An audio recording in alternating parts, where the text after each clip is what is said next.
नमस्कार दोस्तों, मैं हूं गौरव और आप देख रहे हैं मार्केट रिपोर्ट। आइए बात करते हैं निफ्टी फ्यूचर की। अभी आपकी स्क्रीन पर जो ये चार्ट देख रहे हैं निफ्टी फ्यूचर का कॉन्ट्रैक्ट है और इसमें मैंने 15 मिनट का टाइम फ्रेम सेट किया हुआ है। अभी ये फ्राइडे का जो सेशन था ये क्लोज़ हुआ है 9,941 पे और इसमें हमने एक चीज़ नोट करी थी कि मार्केट जितनी नीचे ओपन हुआ था, जितनी गैप डाउन ओपनिंग थी, उसमें रिकवरी इतनी अच्छी तरीके से आई है कि इतनी पॉजिटिव रिकवरी आई है कि उसने जितने भी लोग और ज़्यादा सेलिंग में बैठे थे, जिन्होंने शॉर्ट सेलिंग कर रखी थी, सब के सब बिल्कुल ट्रैप हो चुके हैं इस टाइम। मतलब एक लेवल था, लोगों ने उसमें ये सोचा होगा कि काफ़ी नीचे खुला है, अभी और ज़्यादा चांसेस है नीचे जाने के, पर ऐसा हुआ नहीं और मार्केट ने एक बहुत ही स्मार्ट रिकवरी दिखाई और मार्केट जो था वो पूरे दिन एक रिकवरी फेज़ में ही रहा। रिकवरी के बाद उसने बाउंस बैक करना शुरू कर दिया, वो भी इतना अच्छा करा, इतना पॉजिटिवली करा कि मार्केट जो है वो अपने लोअर लेवल से करीब करीब 450 पॉइंट ऊपर क्लोज हुआ। ठीक है, ये देखिए कुछ इस तरीके का ट्रेंड रहा। मार्केट ओपन हुआ और ओपन होते ही, ये सिर्फ आप निफ्टी में नहीं देखेंगे, ओवरऑल जितने सेक्टोरियल इंडाइसेस थे सबके सब में कुछ इस तरीके का ही हमें चार्ट्स में देखने को मिला। और जो स्टॉक्स थे, स्टॉक्स की भी अगर मैं बात करूं, जो भी ब्लू चिप शेयर्स थे वो भी अपने लोअर लेवल पे ओपन हुए थे और वहां से उनमें एक बाइंग आती रही और वो जो थे बिल्कुल डे के हाई पे जाकर क्लोज हुए। तो कुछ इस तरीके का ट्रेंड था। मार्केट ओपन हुआ, यहाँ पर थोड़ा सा उसने कंसोलिडेट होने की कोशिश करी थी, पर 1 बजे के बाद से इसमें ये आप देख रहे हैं कि बिल्कुल ग्रीन ग्रीन कैंडल बननी शुरू हो गई और एंड में ये 9,941 पे क्लोज़ हो गया। आइए ये थोड़ा टाइम फ्रेम हम थोड़ा सा और घटा के देखते हैं तो आपको थोड़ा समझ में आएगा। ये देखिए, यहाँ हम देखेंगे कि 5 मिनट का टाइम फ्रेम है और मार्केट जो है कंटिन्यूसली यहाँ पर इसने अप ट्रेंड दिखाया। यहाँ थोड़ा सा इसने कंसोलिडेट होने की कोशिश करी थी। यहाँ भी शायद कुछ लोगों को ये लगा होगा कि अब मार्केट वापस नीचे जा सकता है। जब ये कुछ चार्ट इस तरीके से फॉर्म हो रहे थे, ये मार्केट ने ऊपर मारा और उसके बाद यहाँ पर जो डाउन साइड आई थी, पर इस डाउन साइड ने इस लेवल को ब्रेक नहीं करा था। ये देखिए उसके ऊपर ही रहा, मेंटेन किया अपने आप को। थोड़ा सा और बायर्स थोड़े और एक्टिवली इसमें ट्रेड करने लग गए और मार्केट को वो लेकर 9,941 पे लाकर उन्होंने क्लोज कर दिया। तो ये कुछ इस तरीके का चार्ट में रहा था कि मार्केट अपने लोअर लेवल से अपने डे के हाई पे आकर क्लोज हो गया। अब हम बात करते हैं कि हमें आगे किन लेवल्स का ध्यान में रखना चाहिए, किन लेवल्स को ध्यान में रखना चाहिए, क्या हमारी स्ट्रेटजी होनी चाहिए, किस तरीके से हमें ट्रेड लेना चाहिए, हमें क्या मार्केट से बाहर रहना चाहिए जब इस तरीके का हो, या एंट्री लेनी चाहिए कहीं पर, उन्हें लेकर हम बात करते हैं। देखिए दोस्तों, मैं आपको इसमें एक चीज़ बताता हूँ कि निफ्टी जो है वो डेली चार्ट्स पे अभी अप ट्रेंड के लिए एक स्टार्ट दे चुका है। वो स्टार्ट इसने अभी नहीं दिया, कई दिन पहले दिया था और उसमें एक जितने भी अब नीचे के हमें लेवल्स मिल रहे हैं ना, वो हमारे लिए एक बाइंग अपॉर्चुनिटी है जब तक कि ये निफ्टी एनएससी पर 9335 का लेवल ब्रेक नहीं करता। देखिए मैं आपको लेवल बताता हूँ, 9335 का लेवल जब तक निफ्टी पर एनएससी पर ब्रेक नहीं करता, तब तक हमें निफ्टी जैसे जैसे हमें नीचे मिलता है हमें उसमें बाइंग करनी चाहिए। जहाँ पर भी हमें एक पॉजिटिव साइन मिले, जैसे ही कल था इस तरीके का, मार्केट ऊपर जाना शुरू हो रहा था तो हम यहाँ पर बाइंग कर सकते थे। यहाँ ना करते, पर इस लेवल पे हमें बाइंग करनी थी और स्टॉप लॉस हमें यहाँ लगा देना चाहिए था। ये एक साइन होता है कि मार्केट यहाँ तक गया। मतलब जब इतनी बड़ी गैप डाउन ओपनिंग हो तो थोड़ा सा एक डर भी रहता है कि यार मार्केट इतना नीचे खुला है, अभी और नीचे तो नहीं जाएगा, क्या ऐसा तो नहीं होगा कि हम अभी कुछ शेयर खरीदें और हमारा नुकसान होना शुरू हो जाए। तो हमें उस केस में जब इतनी बड़ी गैप डाउन या गैप अप ओपनिंग होती है तो थोड़ा सा समझदारी वाकई में इसी में है कि आप मार्केट से थोड़ा सा आप बाहर रहें और वेट करें कि किस तरीके से चार्ट्स फॉर्म हो रहे हैं, वो अपनी किस पोजीशन को, किस डायरेक्शन को चूज़ करना चाह रहे हैं, क्या वो ऊपर जाना चाह रहे हैं या नीचे जाना चाह रहे हैं। तो उस चीज़ के लिए हमें वेट करना चाहिए। अब जैसे चार्ट्स यहाँ पर ये इंडिकेट कर रहे थे कि मार्केट ऊपर जा रहा है, उसमें भी आपको कुछ नहीं करना, मार्केट को थोड़ा सा मौका दीजिए कंसोलिडेट होने का।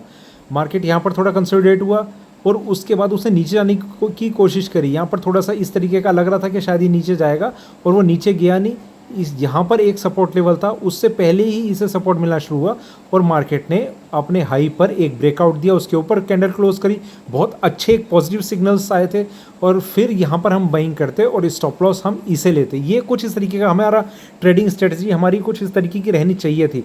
तो ये हमारा, इसलिए हम बाइंग साइड में हम बैठना चाह रहे हैं, क्योंकि इंट्राडे चार्ट्स पर, डेली चार्ट्स पर उसने एक पॉजिटिव अपवर्ड सिग्नल दे रखे हैं पहले से ही। तो हम ट्रेंड हम फॉलो करेंगे डेली चार्ट्स का और उसमें हम मौके ढूंढेंगे इंट्राडे चार्ट्स में। तो आप कुछ इस तरीके का आप एक स्ट्रेटजी बना के चलिए कि आपको कहाँ किस साइड में ट्रेड करना है। देखिए अभी ज़्यादा रिस्की रहेगा सेलिंग करना और कम रिस्की रहेगा बाइंग करना। तो आप कुछ, आपको एक डायरेक्शन तो आपको चूज़ करनी पड़ेगी। जब भी आप मार्केट में एंट्री लेते हैं तो आपको एक डायरेक्शन तो आपको चूज़ करनी पड़ेगी कि आपको किस साइड ट्रेड लेना है। मार्केट अगर ऊपर नहीं जाता, मान लीजिए यहाँ से नीचे जाता रहता, लेट इट गो डाउन, जब तक ये नीचे जाता है आप इसे नीचे जाने दीजिए, कोई दिक्कत नहीं है। आप मार्केट में आपका पैसा है वो बिल्कुल सुरक्षित है, जाने दीजिए इसे नीचे, आप रिस्क नहीं लेंगे क्योंकि ऑलरेडी मार्केट इतना गैप डाउन ओपनिंग से खुला है। ज़्यादा नीचे आप बाइंग करेंगे तो खतरा है, ज़्यादा नीचे आप सेलिंग करेंगे तो और ज़्यादा खतरा है। तो आप मार्केट को थोड़ा सा स्टेबल होने के बाद आप किसी ब्रेकआउट लेवल पे वहाँ पर एक एंट्री पोजीशन लीजिए। फिर आपको ये भी समझ में आएगा कि आपको स्टॉप लॉस कहाँ लगाना है, आपको ये भी समझ में आएगा कि मार्केट जिस रफ्तार से बढ़ रहा है क्या उसमें इतनी अभी स्ट्रेंथ बाकी है कि वो और मेरे प्रॉफिट को और मैक्सिमाइज़ कर सकता है। तो हमें कुछ इन चीज़ों का हमें ध्यान में रखना होता है जिसे लेकर हम अपनी स्ट्रेटजी आगे लेकर चलते हैं। ठीक है, ये 15 मिनट का चार्ट था। मैं अभी आपको 1 घंटे का चार्ट स्क्रीन पे दिखाता हूँ। यहाँ हम देखेंगे कि कंटिन्यूसली जब से मार्केट ओपन हुआ था 1 2 3 4 5 6 7 सातों के सातों आवरली कैंडल्स इसमें ग्रीन में क्लोज हुई हैं। ये बहुत एक पॉजिटिव सिग्नल है कि मार्केट को लोअर लेवल्स पे एक बाइंग मिल रही है। तो अब हम बात करते हैं लेवल्स की। देखिए लेवल्स का मैं आपको बताता हूँ, 10,025 ये लेवल है आपके लिए मंडे का बेंचमार्क लेवल। 10,025 के ऊपर अगर ये मार्केट 15 मिनट अपने आप को सक्सेसफुली सस्टेन करता है तो आप इसमें एंट्री कीजिए बाइंग के लिए। अदरवाइज़ मतलब आप थोड़ा सा आप सिचुएशन को, आप इसलिए मैं अभी आपको नहीं कह रहा क्योंकि हो सकता है कि मार्केट यहाँ ओपन होके और थोड़ा सा यहाँ नीचे आया, थोड़ा कंसोलिडेट करे या फिर मार्केट यहाँ से नीचे ही जाना शुरू कर दे। मतलब थोड़ा सा और ज़्यादा आपके लिए सेफ हो जाएगा कि आप 10,025 का लेवल आप ब्रेक होने दें और उसके ऊपर मार्केट को 15 मिनट के आसपास आप सस्टेन करने दें। ठीक है, ये तो मैं आपको एक चीज़ बता रहा हूँ इंट्राडे में। और फिर आपको स्टॉप लॉस कहाँ लगाना होगा वो देखिए, वो थोड़ा सा अब इंट्राडे में मैं 5 मिनट के चार्ट को टाइम फ्रेम में लेके तब भी मैं थोड़ा सा आपको थोड़ा ठीक लेवल में आपको कोट कर पाऊँगा कि कौन सा लेवल सही रहेगा।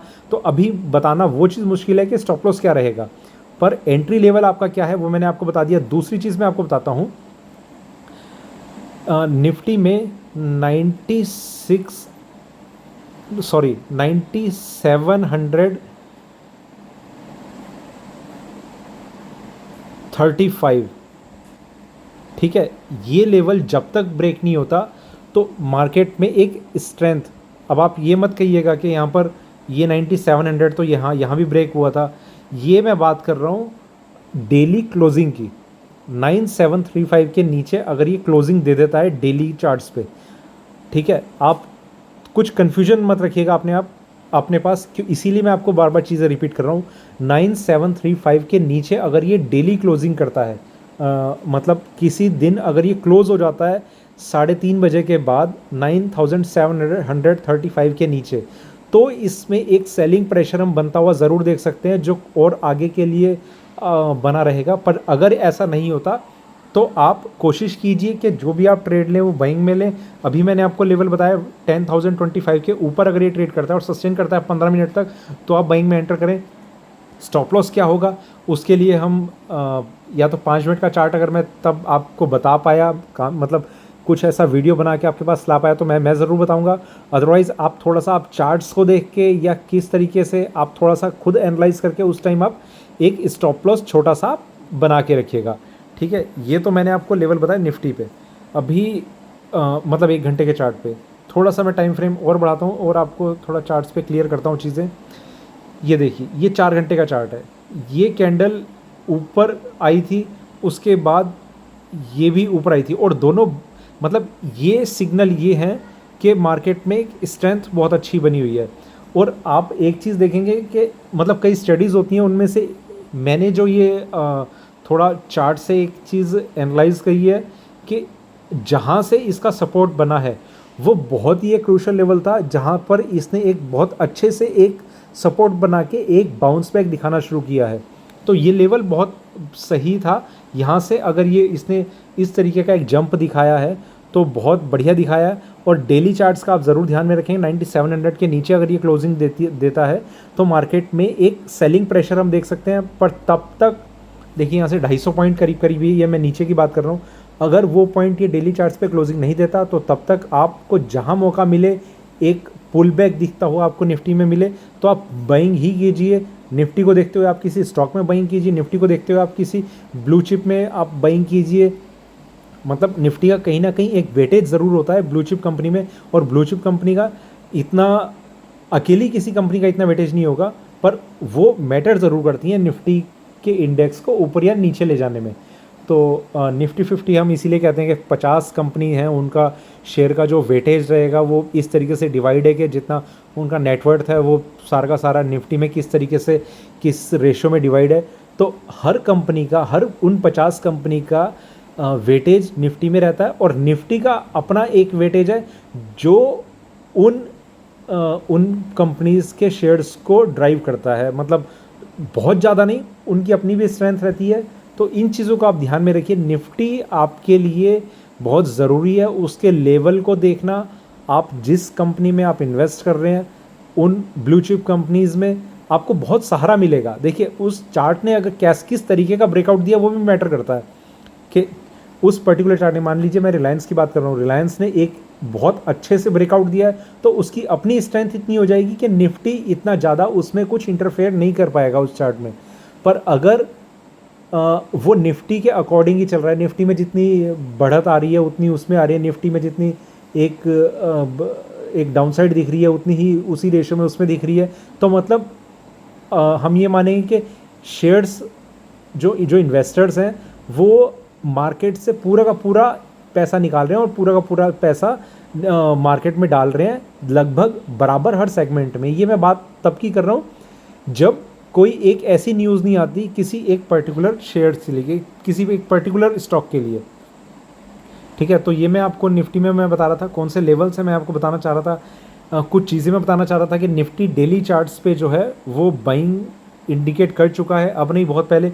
देखिए, इसमें जो बाइंग आई थी वो तब आई थी जब इसने इस लेवल को ब्रेकआउट करके यहाँ पर सस्टेन करना शुरू कर दिया था। यहाँ से ये चीज़ शुरू हो चुकी थी, ये कैंडल थी, ये कैंडल थी, ये कैंडल थी, ये कैंडल थी, ये कैंडल, फिर उसके बाद मतलब ब्रेकआउट मिल चुका था, ये नीचे आया, नीचे से कितना अच्छा बाउंस बैक आया। तो ये चीज़ें ज़रूर काउंट करती हैं कि चार्ट्स क्या इंडिकेट कर रहे हैं। और अगर हम उस तरीके से देखें तो एक ये इस तरीके का एक लाइन फॉर्म होती रहेगी। यहाँ पर हम समझ सकते हैं कि शायद निफ्टी 9700 का जो मैं आपको लेवल बता रहा हूँ वो जब ये ब्रेक करेगा तो तब 9700 का ही लेवल होगा, तो शायद कुछ ऐसा हो, पर कैसा होगा वो बाद में हमें पता चलेगा। और मैं आपको एक चीज़ और बताता हूँ कि इसमें अपसाइड में मुझे 11,000 के आसपास तक के लेवल दिख रहे हैं, जो अगर मार्केट में कुछ पॉजिटिव न्यूज़ आती रही तो 11,000 के लेवल इसे टच करने में कोई ज़्यादा मुश्किल नहीं होगी और मार्केट जो है बहुत पॉजिटिव हमें एक रिज़ल्ट देता रहेगा। तो ये था मेरा निफ्टी पे आज का वीडियो। अगर वीडियो अच्छा लगा हो तो लाइक करें, शेयर करें, और कुछ आपको वीडियो को लेकर मुझे कुछ फीडबैक देना हो तो ज़रूर कमेंट सेक्शन में मुझे मेंशन करें। और वीडियो अच्छा लगा हो तो लाइक करें और देखते रहिए मार्केट रिपोर्ट। धन्यवाद।